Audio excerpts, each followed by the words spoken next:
Chef Stephen Mosley, Department Chair of Culinary Arts Department at McFatter Technical College.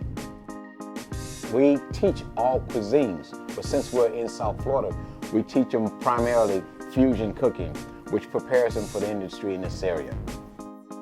Other things that we focus on for our students is teamwork, okay, cleanliness. We also teach them management. We also prepare them for food costs. We also prepare them for nutrition. It's a well-balanced course that what we teach them, from the cooking to the balance of nutritional needs. We make sure they're punctual. We make sure they really know they get a lot of hands-on experience. We also make sure that they're job ready. We do a lot of recruiting. We have recruiters come on, ask questions. So we're actually preparing them for the industry. McFatter has a program they call Career Source, and what these guys do, they go out and meet with employers and invite our students to come in and fill out the application, and from there they employ them. Food brings happiness, it brings togetherness, and a lot of students come here for that.